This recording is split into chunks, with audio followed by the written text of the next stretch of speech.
को स्वागत करुच्ची आज आउ एक नुआ भिडियो तो आज तो आपण मैंने जानी सेप्टेम्बर 17 तारिख जहाँकि सुभद्रा योजनार प्रथम किस्तिर टंका हिताधिकारी बैंक अकाउंट को आसवाई जाऊँगी।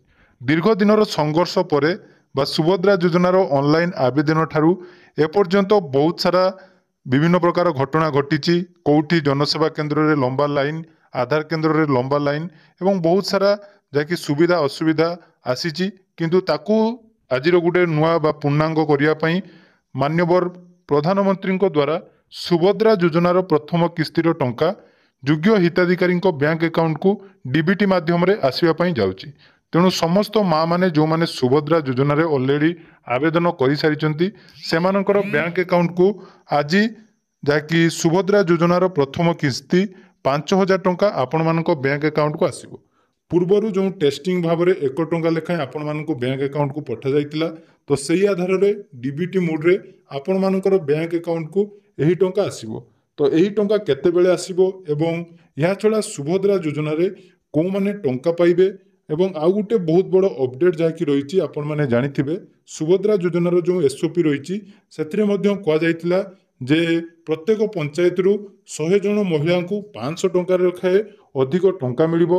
ता सहित सुभद्रा योजनार डेबिट कार्ड जहाँकि आपण माने केमिति पाई परिबे से विषय में आज भिडियो पूरा डिटेल्स आलोचना करवा जहाँकि समस्त जो दिन को अपेक्षा थिला वर्तमान से दिनटी आसी पहुँची जाइए।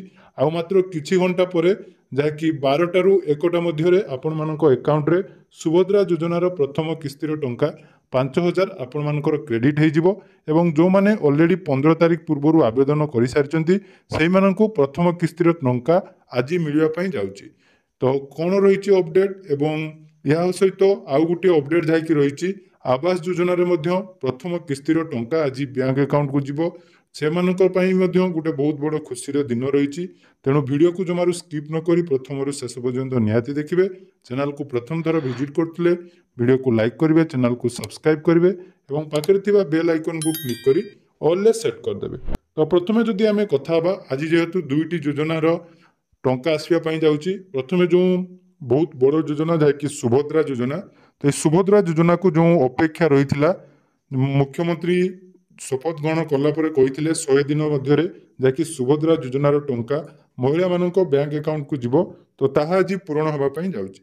तेणु कौन योग्य हिताधिकारी माने प्रथम किस्तिर टंका पाइबे से विषय जदि आम आलोचना करवा जो मानकर ऑलरेडी 15 तारिख पूर्व आवेदन करचंती एवं तांकर डीबीटी एक्टिव जदि रही ताहले आपण मानकर बैंक अकाउंट रे एही टंकाटी आज क्रेडिट हो पूर्वर जो मानकर टंके लेखाएं आसतिला टेस्टिंग भाव में से तो टंका आसीबो एवं जो मानकर टंके लेखा आसी ना किंतु वेरीफाई हो जाइए से डीबीटी मोड रे आज टंका मिल जिवो। तो जो बैंक रे आपण मानकर डीबीटी एक्टिव अच्छी तो से डीबीटी जो बैंक रे एक्टिव अच्छी आपण माने से सुभद्रा योजनार प्रथम किस्ती से बैंक रे पाई परिबे। एबे देखंतु सुभद्रा योजनार जो एसओपी आसतिला सेथिरे मध्ये कोआ जायतिला जे ए जो 5,000 टंका मिलिबा सहित आपण मानकु डेबिट कार्ड गुटे प्रदान करा तो ए जो debit card Subhadra debit card बा सुभद्रा एटीएम कम डेबिट कार्ड क्यों आधार में दिज्व ताहा आज बाकी स्पष्टीकरण दिज्व। ता छड़ा देखंतु आउ गोटे बहुत बड़ घोषणा करा जायतिला जे सुभद्रा योजना रे डिजिटल कारोबार को उत्साहित करिया पई सरकार एक व्यापक पुरस्कार एवं स्वीकृति कार्यक्रम आरंभ करिवे।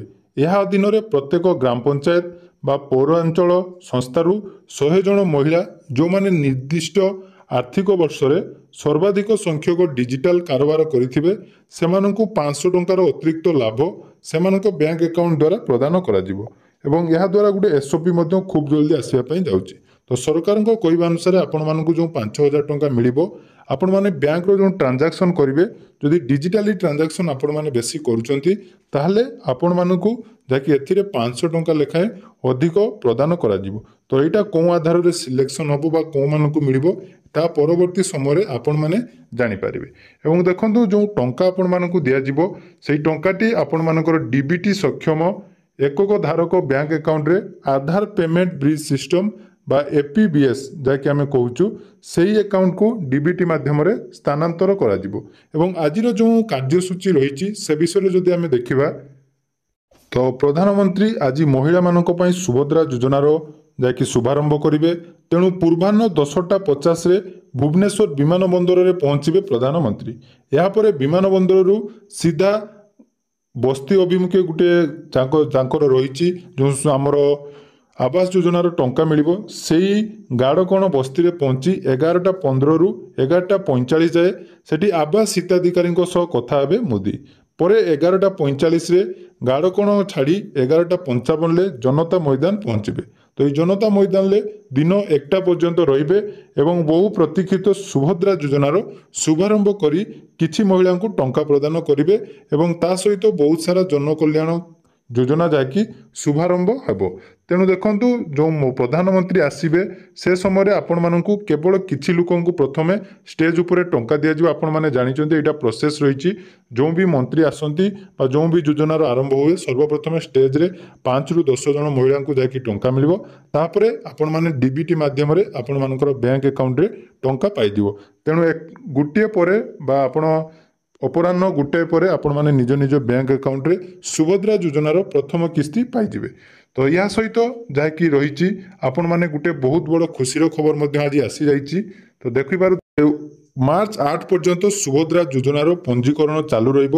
ଯେଉଁମାନେ ବି 17 ତାରିଖ ସୁଦ୍ଧା ଆବେଦନ କରିପାରୁନାହାନ୍ତି ସେମାନେ ଆଗାମୀ ବର୍ଷ ମାର୍ଚ୍ଚ ମାସ 8 ତାରିଖ ପର୍ଯ୍ୟନ୍ତ ଯାଇକି ସୁଭଦ୍ରା ଯୋଜନାରେ ଆବେଦନ କରିପାରିବେ। ଏବଂ ଯେଉଁମାନେ ବର୍ତ୍ତମାନ ବାହାରେ ରହୁଛନ୍ତି ସେମାନେ ମଧ୍ୟ ଘରକୁ ଆସିବା ସମୟରେ ବା ଘରକୁ ଯେବେ ଆସିବେ ସେମାନେ ଏହି ସୁଭଦ୍ରା ଯୋଜନାର ଆବେଦନ କରି ପ୍ରଥମ କିସ୍ତିର ଟଙ୍କା ମାର୍ଚ୍ଚ ମାସ ସୁଦ୍ଧା ପାଇପାରିବେ ଏବଂ ମାର୍ଚ୍ଚ ମାସ ପରଠାରୁ ପ୍ରତ୍ୟେକ ବର୍ଷ 2ଟି କିସ୍ତିରେ ଆପଣମାନଙ୍କୁ ସୁଭଦ୍ରା ଯୋଜନାର 10,000 ଟଙ୍କା ପ୍ରଦାନ କରାଯିବ। ତେଣୁ ଆଜିର ଦିନଟି ସମସ୍ତଙ୍କ ପାଇଁ ଗୋଟେ ବହୁତ ଯାହାକି ଅପେକ୍ଷାର ଅନ୍ତ ଘଟିବ। ସୁଭଦ୍ରା ଯୋଜନାର ପ୍ରଥମ କିସ୍ତିରେ ଟଙ୍କା ଆପଣମାନେ ପାଇବେ। ତେଣୁ ସେହି ଟଙ୍କାକୁ ଆପଣମାନେ କୌଣସି ଗୋଟିଏ ନୂଆ ସଂସ୍ଥା ବା ନୂଆ କୌଣସି କାର୍ଯ୍ୟରେ ଲଗେଇ ଆପଣମାନେ ମହିଳାମାନଙ୍କୁ ସଶକ୍ତ ହେବା ସହିତ ଆମ ଓଡ଼ିଶାର ଯାହାକି ମହିଳାମାନେ କେମିତି ସ୍ୱାବଲମ୍ବୀ ହେଇପାରିବେ ସେହି ଦିଗରେ ସୁଭଦ୍ରା ଯୋଜନା ଆଜି ଆମର ନୂଆ ସରକାର ଦେବା ପାଇଁ ଯାଉଛନ୍ତି। ତେଣୁ ଆପଣମାନଙ୍କୁ ସୁଭଦ୍ରା ଯୋଜନାର ଟଙ୍କା ମିଳିଲା ପରେ କେବେ ମିଳିଲା ଏବଂ କେତେବେଳେ ମିଳିବ ସେ ବିଷୟରେ ପୁରା ଡିଟେଲ୍ସ ଅପଡେଟ୍ ଆଜି ଆପଣମାନଙ୍କ ସହିତ ସବୁବେଳେ ଆମ ଚ୍ୟାନେଲରେ ଯାହାକି ଦେଖିବା ପାଇଁ ପାଇବେ। ତେଣୁ ଚ୍ୟାନେଲକୁ ଯଦି ସବସ୍କ୍ରାଇବ୍ କରିନାହାନ୍ତି ନିହାତି ସବସ୍କ୍ରାଇବ୍ କରି ରଖନ୍ତୁ। ଯେତେବେଳେ ବି ଯାହା ବି ଛୋଟ ମୋଟ ଅପଡେଟ୍ ସୁଭଦ୍ରା ଯୋଜନାକୁ ନେଇ ଆସିବ ନିହାତି ଆପଣମାନଙ୍କ ସହିତ ସେୟାର କରିବି। ଏବଂ ପୁଣି ଥରେ କହି ରଖିବି ଯେଉଁମାନେ ବର୍ତ୍ତମାନ ସୁଦ୍ଧା ଆବେଦନ କରିନାହାନ୍ତି ନିହାତି ଆପଣମାନେ ଜନସେବା କେନ୍ଦ୍ର ବା ମୋ ସେବା କେନ୍ଦ୍ରକୁ ଯାଇ ଆରାମସେ ଆବେଦନ କରିପାରିବେ ଏବଂ ଆବେଦନ କଲା ପରେ ଭେରିଫିକେସନ୍ ସରିଲା ପରେ ଆପଣମାନଙ୍କୁ ନିହାତି ସୁଭଦ୍ରା ଯୋଜନାର ପ୍ରଥମ କିସ୍ତି ଏହି ବର୍ଷ ବା ଆବେଦନ କଲାର 15ରୁ 20 ଦିନ ଭିତରେ ନିହାତି ମିଳିଯିବ। ତେଣୁ ଆପଣମାନେ କେଉଁ ଡିଷ୍ଟ୍ରିକ୍ଟରୁ ଭିଡ଼ିଓ ଦେଖୁଛନ୍ତି ନିହାତି କମେଣ୍ଟ କରିବେ ଏବଂ ଭିଡ଼ିଓକୁ ନିହାତି ଆପଣମାନଙ୍କର ସାଙ୍ଗସାଥି ପରିବାର ବର୍ଗମାନଙ୍କ ସହିତ ନିହାତି ସେୟାର କରିବେ। ଧନ୍ୟବାଦ।